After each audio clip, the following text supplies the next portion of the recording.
See what is given, computation of total income. What beta? Computation of total income, right? Computation of total income. Total income मतलब क्या? What is the meaning of total income beta? Total income means what? Income derived from all five heads. What? Income derived from what beta? All five heads, right? That is known as what? Our total income, right? Total income मतलब क्या? All five heads, जो भी आपके all five heads है उससे जो भी income derive होती है सबको प्लस करो, बराबर है, सबको प्लस करो।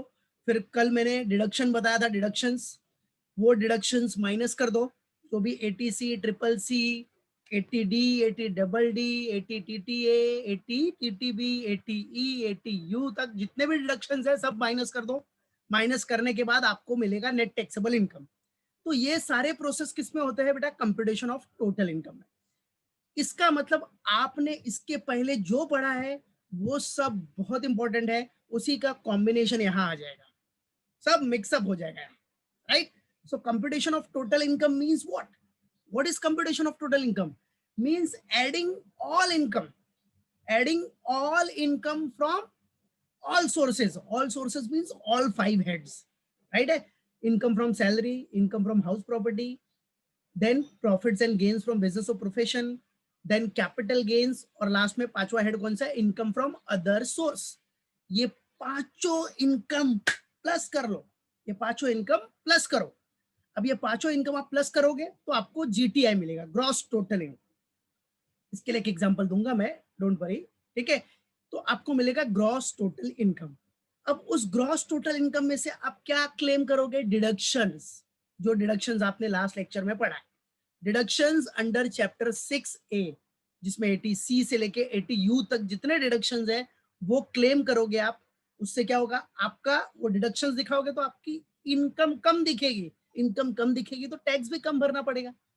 तो डिडक्शन माइनस करने के बाद जो बचेगा that is what? Net taxable income, right? तो उसके लिए देखो यहां बताया मैंने, देखो ध्यान देना क्या बोल रहा है बेटा, कैसे कंप्यूटेशन ऑफ टोटल इनकम करना है आपको। कंप्यूटेशन ऑफ टोटल इनकम देखो कैसे करना है। सबसे फर्स्ट आपका पहला हेड क्या है? Income from salary. समझो कोई बंदा है, अब जरूरी नहीं है ना कि हर बंदे को पांचों सोर्स से इनकम हो, जरूरी नहीं है, बट किसी बंदे को पांचों सोर्स से भी इनकम हो सकती है, ऑल फाइव सोर्स से हो सकता है, राइट है? किसी बंदे को सिर्फ दो सोर्स से इनकम होगा, जैसे इनकम फ्रॉम सैलरी या इनकम फ्रॉम अदर सोर्स। किसी बंदे को तीन सोर्सेस से इनकम मिल सकता है, जैसे सैलरी से भी मिल रहा है, हाउस प्रॉपर्टी है वहां से भी उसको रेंट आ रहा है, वहां से भी इनकम मिल रही है, और इनकम फ्रॉम अदर सोर्स। किसी बंदे को चार सोर्सेस से मिल सकता है, किसी को पांचों सोर्स से मिल सकता है इनकम, बराबर है? तो जैसा असेसी होगा, उसकी जैसी इनकम होगी, उसके हिसाब से कंप्यूटेशन ऑफ टोटल इनकम होगा, बराबर है? इनकम फ्रॉम अदर सोर्स तो नॉर्मली सबके केस में होता है, इनकम फ्रॉम अदर सोर्स हर इंसान को मिलता है, क्योंकि हर इंसान का बैंक में अकाउंट होता है, और बैंक में अकाउंट होगा तो सेविंग पे इंटरेस्ट तो मिलेगा ही, राइट है? तो वो सेविंग का जो इंटरेस्ट होता है वो इनकम फ्रॉम अदर सोर्स है। एफडी रखा है, एफडी का इंटरेस्ट मिलेगा, वो अदर सोर्स है, बराबर है कि नहीं? तो ये तो कॉमन है, ये तो हर बंदे को, हर एसएससी को मोस्टली आपको मिलेगा ही मिलेगा। बाकी वो एसएससी क्या कर रहा है, सैलरीड पर्सन, अगर सैलरीड पर्सन है तो इनकम फ्रॉम सैलरी आ रहा है, उसके पास हाउस प्रॉपर्टी भी है तो हाउस प्रॉपर्टी से भी उसको इनकम आएगी। बिजनेस कर रहा है या प्रोफेशन है तो इनकम फ्रॉम बिजनेस प्रोफेशन भी होगा, जिसको हम लोग पीजीबीपी के नाम से जानते हैं, profits and gains from business और प्रोफेशन। कैपिटल गेन्स आपने देखा ही प्रीवियसली, कैपिटल गेन्स हुआ, बराबर है? मालूम पड़ा? तो ये फाइव सोर्सेज है। अब ये फाइव सोर्सेज से जितनी भी इनकम आई है सब एडअप हो जाएगी, राइट? सो याद रखो पांचों सोर्सेस क्या? इनकम फ्रॉम सैलरी, इंसान को पांचों हेड से इनकम मिलेगा, जो वो पूरी प्लस करोगे, प्लस करने के बाद आपको क्या मिलेगा बेटा? Gross total income. What you will get? Gross total income. तो बोलो कौन कौन सी हेड से? Income from salary, income from house property, income from business और प्रोफेशन, जिसको आप बोलते हो PGBP, profits and gains from business और प्रोफेशन, फिर कैपिटल गेन से, और finally income from other sources. सबका प्लस करो, सारे हेड का इनकम प्लस कर दोगे तो जीटीआई मिलेगा, gross total income.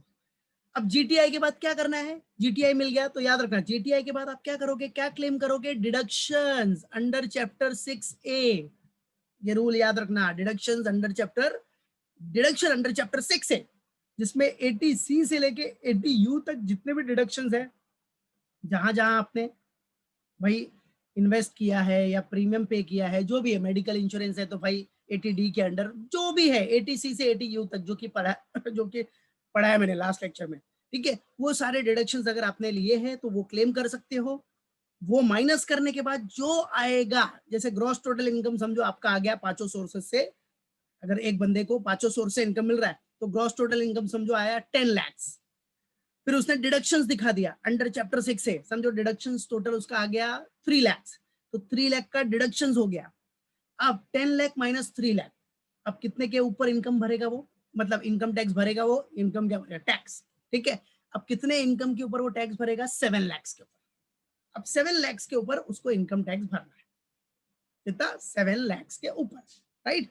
So net taxable income उसकी कितनी आगे बेटा, 7 लाख, ऐसे कैलकुलेट होगा। अभी सोचो यही अगर डिडक्शन नहीं मिलता तो उसको 10 लाख के ऊपर टैक्स भरना पड़ता, अब क्या हो गया, 7 लाख के ऊपर भरना पड़ रहा है, that's it. So these all are what, computing total income, बराबर है। अब किसी बंदे को पांचों सोर्स से इनकम हो, ये तो पॉसिबिलिटी बहुत कम होती है, पांचों सोर्स से इनकम किसी एसएससी को हो, बंदे को हो, ये बहुत कम पॉसिबिलिटी होती है। बट इन पांचों में से 2 या 3 सोर्स तो होते ही है नॉर्मली, मिनिमम 2 तो होता ही है सबका। एक तो इनकम फ्रॉम अदर सोर्स तो फिक्स है, बाकी वो सैलरीड पर्सन है तो सैलरी, काम कर रहा है कहीं तो सैलरी से हो जाएगी उसकी इनकम।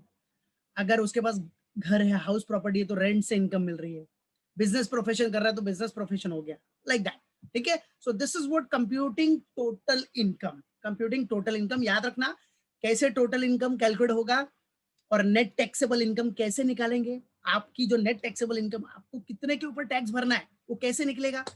सबसे पहले जितनी भी इनकम हुई है आपको, जो भी सोर्सेज है, ऑल 5 सोर्सेज वो सारे प्लस कर दो, जिसमें सैलरी होगा, हाउस प्रॉपर्टी होगा, हाउस प्रॉपर्टी से इनकम मिल रहा है, बिजनेस प्रोफेशन से कुछ गेन हुआ है, कैपिटल गेन्स, और फिर इनकम फ्रॉम अदर सोर्स, ठीक है। सबको प्लस करो तो मिलेगा आपको जीटीआई, ग्रॉस टोटल इनकम। अब उस ग्रॉस टोटल इनकम में से क्या करोगे आप, डिडक्शंस अंडर चैप्टर 6 से माइनस कर दो, जिसमें 80C से लेके 80U तक के डिडक्शंस होंगे, वो आप क्लेम कर लो, तो उसके बाद जो मिलेगा that is what, net taxable income, got it. तो याद रखना ये। अब इसके लिए चलो एक एग्जांपल देता हूं मैं, उससे आपको मालूम पड़ेगा, ठीक है। Now see everyone, for computation of total income के लिए आ जाओ, क्वेश्चन है इधर, Mr. Ravindra Patil is employed with Victory Enterprises. He provides you with the following information for the year ended 31st March 2020. वो आपको इंफॉर्मेशन प्रोवाइड कर रहा है कब का, 31st March 2020, राइट है। तो प्रीवियस ईयर आपको पता ही है आपका क्या होता है, 1920, 31st March 20 मतलब प्रीवियस ईयर से रिलेटेड हो गया सब, प्रीवियस ईयर से रिलेटेड उसका डेटा दिया बेटा, और अपने को असेसमेंट ईयर में पूरा रिकॉर्ड करना है, ठीक है। तो असेसमेंट ईयर में ही आप रिटर्न फाइल करोगे, कॉमन सी बात है, ओके। नाउ तो डेटा प्रोवाइडेड है बेटा आपके पास 31st March 20 का। नाउ सी नेट सैलरी, मतलब इस बंदे को, रविंद्र पाटिल को इनकम किससे हो रहा है, सैलरी दिया मतलब नेट सैलरी, सैलरी से इनकम हो रहा है after deducting income tax, profession tax and instalment of loan from employer. ये नेट सैलरी दिया है, लेकिन सैलरी में अपने को क्या रिकॉर्ड करना पड़ता है, सैलरी का फॉर्मेट बताया। तो देखो बेटा, जो फॉर्मेट मैंने पढ़ा है, जो पांचों हेड के फॉर्मेट बताए हैं, जो थ्योरी बताई है, वो कितना इंपॉर्टेंट है। यहाँ तो कॉम्बिनेशन हो रहा है बस, तो वो सब बहुत इंपॉर्टेंट है, उसको अच्छे से रिवाइज करना। तो सैलरी में क्या बताया मैंने, ग्रॉस होना चाहिए, मतलब जो डिडक्ट हुआ है पहले उसको एड अप कर दो, ठीक है। तो ये सब अभी करेंगे हम लोग, तो बताता हूँ। ये जितना भी इसमें से डिडक्ट हुआ है, इनकम टैक्स डिडक्ट हुआ है प्लस करो, प्रोफेशन टैक्स प्लस करो, इंस्टॉलमेंट प्लस कर दो, पहले पहले ग्रॉस सैलरी निकलना चाहिए आपका, ग्रॉस, ठीक है। माइनस करने के लिए भाई प्रोफेशन टैक्स बाद में आता है ना आपका, डिडक्शन सैलरी के डिडक्शन में आता है, याद रखना। और सब लोग याद रखना, जो स्पेसिफिक है, जो स्पेसिफिक हेड होते हैं, जैसे इनकम फ्रॉम सैलरी में भी डिडक्शन मिलता है, बराबर है, मैंने पढ़ा, उसको बोलते हैं स्पेसिफिक डिडक्शन है, उस हेड से रिलेटेड। और जनरल डिडक्शन मतलब क्या, पांचों हेड का कॉम्बिनेशन लेने के बाद जो डिडक्शन मिलता है उसको क्या बोलते हैं, जनरल डिडक्शन। वो जनरल डिडक्शन मतलब 80C से लेके 80U वाला, जो कि आपने लास्ट लेक्चर में पढ़ा है। चल, फिर ये सारे हो गए अपने, तो जितने डिडक्ट हुए पहले प्लस करके ग्रॉस सैलरी निकालना है आपको। बोनस रिसीव फ्रॉम एम्प्लॉयर भी टैक्सेबल है, loan taken from employer for higher education of son. बेटा loan is not a salary, ये कोई सैलरी नहीं होता, याद रखना, ठीक है। क्या बच्चा, लोन क्या कोई सैलरी है क्या अपना? नहीं है ना, बराबर है, याद रखना। चलो, तो उसने लोन लिया है तो ये सैलरी नहीं है। हाँ, अगर अपने एजुकेशन के लिए लोन लिया रहता ना उसने, अपने खुद के एजुकेशन के लिए, तो उसके ऊपर जो इंटरेस्ट जाता है, इंटरेस्ट पे करता, वो क्या होता, उसका डिडक्शन मिलता है 80E में, जो कल पढ़ाया मैंने। बट बच्चे के लिए लोन लिया है तो वो 80E का डिडक्शन नहीं मिलेगा, 80E का डिडक्शन नहीं मिलेगा। हाँ, कुछ ट्यूशन फी रहेगा, ट्यूशन फी, तो ट्यूशन फी का डिडक्शन तो बताया ना मैंने, अगर अपने बेटे के लिए ट्यूशन फी पे किया है तो ट्यूशन फी का उसको डिडक्शन मिलेगा। ट्यूशन फी मतलब कॉलेज में, यूनिवर्सिटी का जो फीस होता है, आप फी रिसिप्ट देखते हो तो देखते हो ना, ट्यूशन फी लिखा रहता है, उसके बाद नीचे सब लाइब्रेरी चार्जेस, ये चार्जेस, जिम खाना चार्जेस, बराबर है। तो ट्यूशन फी जो रहेगा उसी का डिडक्शन मिलता है। तो फिलहाल ट्यूशन फी तो यहाँ है नहीं। आ जाओ next, reimbursement of medical expenses incurred. अब जो मेडिकल एक्सपेंसेस उसने इनकर्ड किया था उसका रीइंबर्समेंट हुआ, एम्प्लॉयर ने दिया, ठीक है। फिर उसके बाद क्या बोल रहा है, ही रिसीव्ड डिविडेंड। क्या बेटा, उसने डिविडेंड रिसीव किया है कहां से? Yes, NKGSB cooperative bank limited, बराबर है। उसने डिविडेंड कहां से रिसीव किया है बेटा? NKGSB, बराबर है। तो कोऑपरेटिव बैंक आ गया ना बेटा। देखो, dividend from Indian company exempt होता है, बट मैंने बताया क्या, डिविडेंड फ्रॉम फॉरेन कंपनी और कोऑपरेटिव सोसाइटी, जो कोऑपरेटिव सोसाइटीज है, बराबर है, उससे जो डिविडेंड मिलेगा वो एग्जेम्प्ट नहीं होगा, वो टैक्सेबल होगा। तो याद रखना, इनकम फ्रॉम अदर सोर्स में सबसे पहला ही आइटम है डिविडेंड वाला, उसमें बताया मैंने, राइट है। तो ये कोऑपरेटिव बैंक से मिला है तो एग्जेम्प्ट नहीं होगा, वो टैक्सेबल होगा। और मेडिकल एक्सपेंस रिइंबर्समेंट तो पता है ना बेटा, मेडिकल एक्सपेंसेस आपने पे किया था, उसका रिइंबर्स हुआ। रिइंबर्स मतलब एम्प्लॉयर ने दिया तो एक सैलरी का पार्ट ही है वो, ठीक है। चलो, तो अब सुनो, यहां तक तो क्या हो गया, वो सैलरी का पार्ट हो गया, ये पूरा सैलरी है, इनकम फ्रॉम सैलरी। फिर ये डिविडेंड रिसीव किया, डिविडेंड रिसीव क्या सैलरी है क्या? नहीं, ये क्या हो गया, इनकम फ्रॉम अदर सोर्स, इफोस, ठीक है। इनकम फ्रॉम अदर सोर्स मतलब इस बंदे को, रविंद्र पाटिल को, आपके 5 हेड्स ऑफ इनकम है, income from salary, income from house property, PGBP मतलब profits and gains from business of profession, capital gains और इनकम फ्रॉम अदर सोर्स। इस पांचों में से पांचों का इनकम हो रहा है क्या इसको? नहीं, एक तो सैलरी से कमा रहा है और दूसरा इनकम फ्रॉम अदर सोर्स से कमा रहा है, मतलब 2 हेड से इसको इनकम मिल रही है, बराबर है। कितने हेड से? 2 हेड्स से इनकम इसको मिल रही है, ओके। फिर आगे क्या बोल रहा है, he received net interest ₹10,764 on fixed deposit with bank. अब उसने कितना रिसीव किया, नेट इंटरेस्ट उसको मिला है, बराबर है, 10,764 का on fixed deposit with bank. बेटा FD पे इंटरेस्ट मिलेगा तो क्या होता है, income from other source. Interest receive, dividend receive, ये सब क्या है, ये सब इनकम फ्रॉम अदर सोर्स है रे बाबा, ठीक है। तो इनकम फ्रॉम अदर सोर्स है।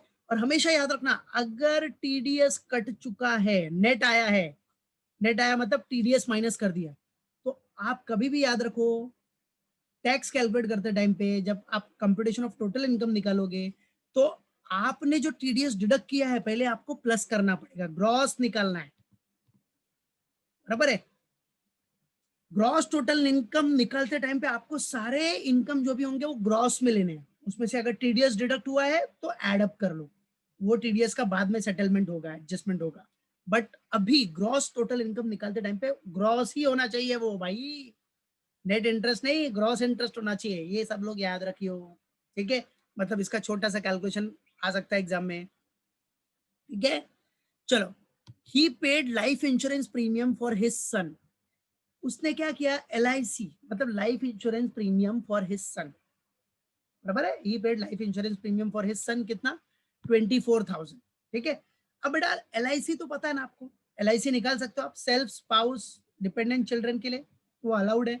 LIC के लिए, LIC के लिए क्या सेक्शन है बेटा, LIC प्रीमियम पे किया तो 80C, 80C, बराबर है। क्या है बेटा, 80C, याद रखना, ठीक है। और पॉलिसी था 10 लाख का, पॉलिसी था टेकन ऑन 1 अप्रैल 2011, ठीक है।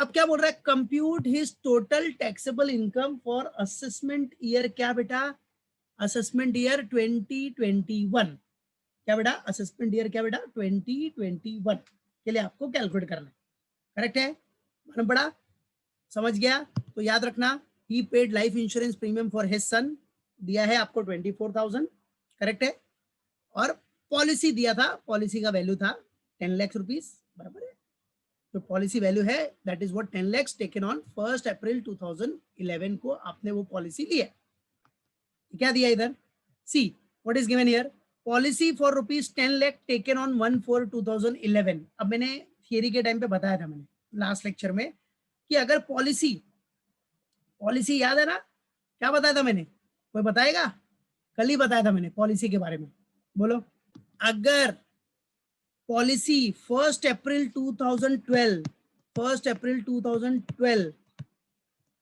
के पहले इशू हुआ है, बराबर है, कि पहले इशू हुआ है, तो जो भी सम एश्योर्ड है, अब ये पहले है ना, 1 अप्रैल 2012 के पहले है ना बेटा, देख रहे हो 11 में है, और सम कितना एश्योर्ड है, पॉलिसी का वैल्यू कितना है 10 लाख, तो 20% तक आप premium income tax department allow करता है, तो 10 लाख का 20% कितना होता है 2 लाख, लेकिन इसने लिया कितना है 24, तो अलाउड है ना, 2 लाख तक तो अलाउड है, 2 लाख तक का डिडक्शन ले सकता है, बट इसने कितना लिया है 24, तो 24,000 का डिडक्शन मिल जाएगा, कम लिया है ना, उसके अंदर ही लिया है ना, तो इट्स ओके, बराबर है, बस वही चीज है, लेकिन अगर 1 अप्रैल 2012 के बाद लिया है तो कितना परसेंट, 10%, तो ये सब याद रखने वाली चीजें, ये सब एमसीक्यू में आएगा, आ सकता है, समझो, आएगा नहीं, आ सकता है, बराबर है, ये सब एमसीक्यू में आ सकता है बच्चा, तो याद रहना चाहिए, बराबर है, अभी कल ही पढ़ा था ना इसको, तो याद रखो, ठीक है, पॉलिसी का सम एश्योर्ड, अगर पॉलिसी इशू हुआ है 1 अप्रैल 2012 के पहले,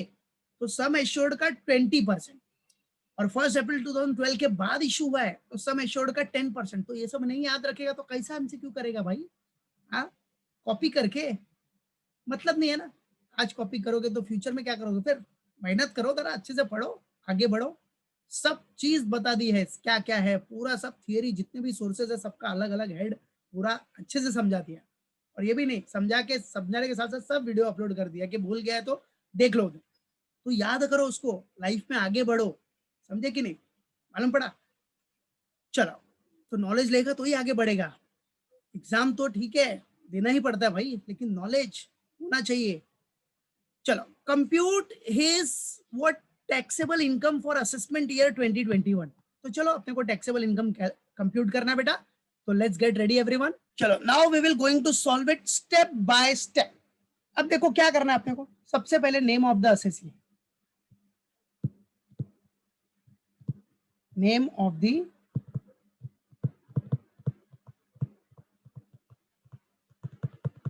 असेसी, बराबर है बेटा, चलो असेसी का नाम क्या है, रविंद्र पाटिल, ठीक है, तो डाल दो, क्या बेटा, Ravindra, mister Ravindra Patil, okay, status क्या है बेटा इसका, स्टेटस,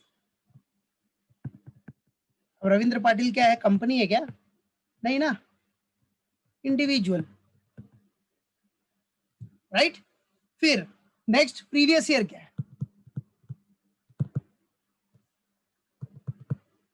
प्रीवियस ईयर आपको पता ही है क्या है बेटा, 2019-20, उसी प्रीवियस ईयर का ही इनकम कैलकुलेट करना है for the purpose of tax, for the purpose of levy of tax, फिर असेसमेंट ईयर,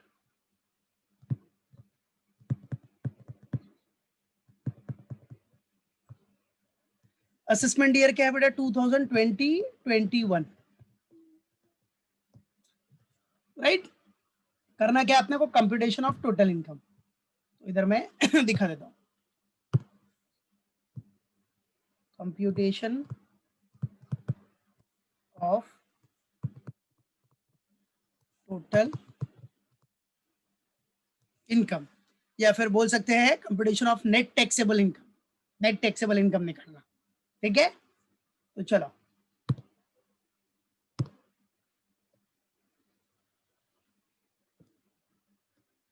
फॉर्मेट वही, जनरल, नॉर्मल, कॉमन फॉर्मेट,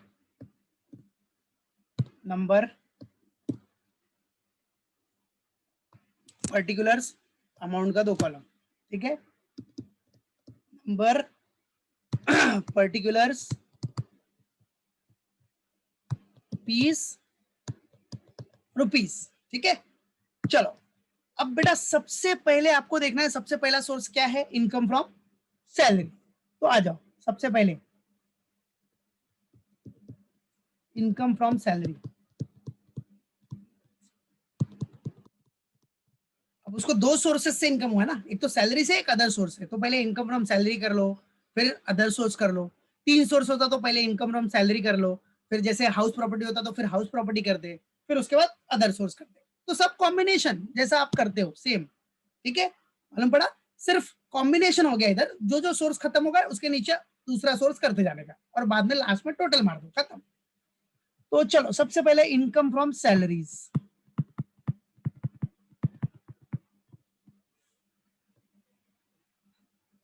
चलो आ जाओ, सैलरी का हम लोग करते हैं पैसे। सबसे फर्स्ट नेट सैलरी आपको दिया है बेटा। नेट सैलरी क्या बोल रहा है, देख लो इधर। नेट सैलरी के बारे में क्या बोल रहा है आपको, जो नेट सैलरी है वो सब डिडक्ट करने के बाद 25,000 पर मंथ है। 25,000 पर मंथ, तो पर मंथ है, पूरे साल में 12 महीने होते हैं, तो 25,000 इंटू 12 कर लो, क्योंकि पूरे साल का कैलकुलेट करना अपने को, प्रीवियस ईयर का 1920 का। सो 25,000 इंटू 12,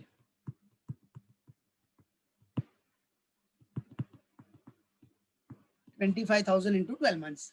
चलो कितना आ रहा है, यस 3 lakhs, वेरी गुड। अब इन्हें कॉलम में इसलिए लिख रहा हूं ताकि जो पहले ग्रॉस सैलरी निकालना ना आपको, तो जो माइनस हुआ है वो सब प्लस कर लो। क्या क्या माइनस हुआ था अपना, देख लो, यहाँ लिखा है, देख लो क्या क्या बोल रहा है बेटा। नेट सैलरी दिया है, उसको ग्रॉस में कन्वर्ट करना है, तो क्या क्या माइनस हुआ था, इनकम टैक्स, तो इनकम टैक्स प्लस करो, प्रोफेशन टैक्स प्लस करो, instalment of loan from employer वो भी प्लस कर लो। चलो एवरीवन, सो एड अप करना है अपने को, एड जितने माइनस हुए सब प्लस कर लो। ऐड, सबसे पहले क्या ऐड करना है, हाँ टैक्स डिडक्टेड था,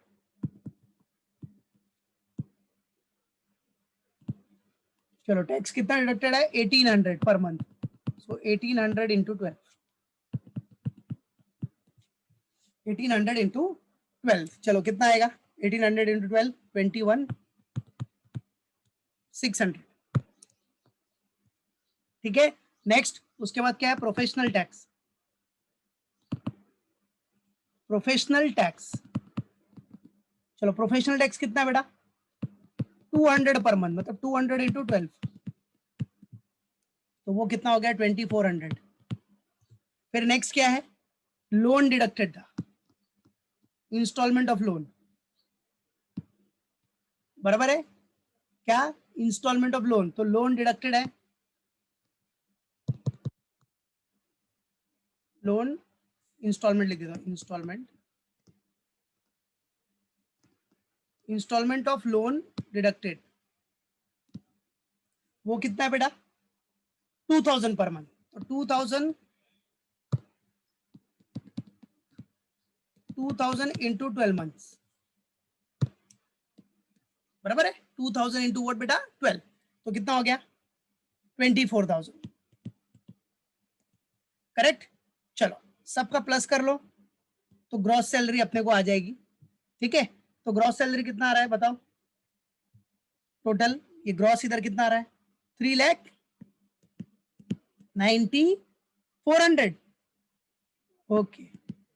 तो ये जितना डिडक्ट हुआ था पहले प्लस कर लिया, नहीं नहीं 3,90,400 नहीं भाई, रॉन्ग है, फिर से कराओ, 3,90,000 तो होगा ही ना, हाँ 3,48,000 बराबर,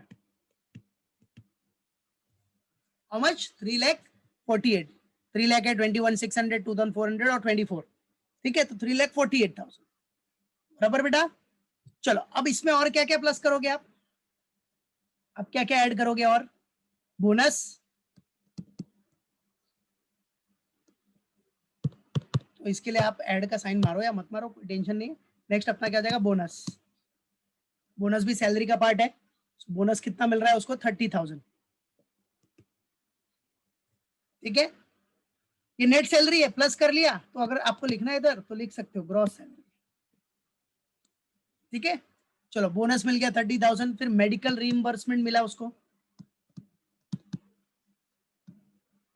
मेडिकल रीइंबर्समेंट।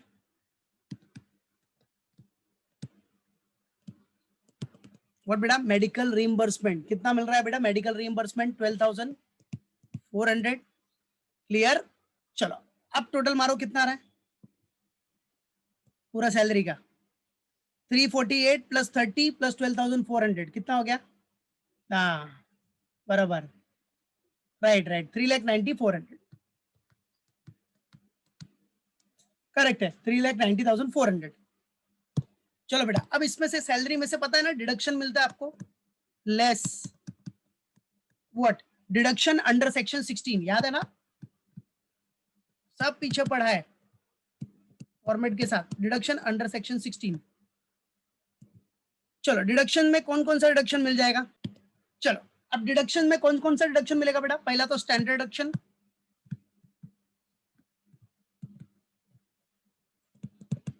आ जाओ। स्टैंडर्ड डिडक्शन कितना, स्टैंडर्ड डिडक्शन सबको पता है कितना मिलता है बेटा, 50,000। 50,000 फिक्स होता है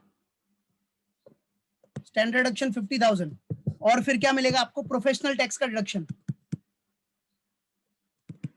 प्रोफेशनल टैक्स। प्रोफेशनल टैक्स ऊपर देख लो कितना था, 2,400। चलो टोटल कितना आ गया, 52,400।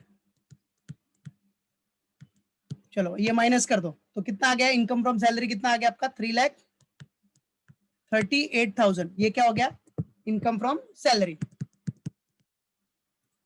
इनकम फ्रॉम सैलरी मिल गया। नेक्स्ट पेज पे कर रहा हूं, इनकम फ्रॉम अदर सोर्स, वही आगे फॉर्मेट कंटिन्यू है।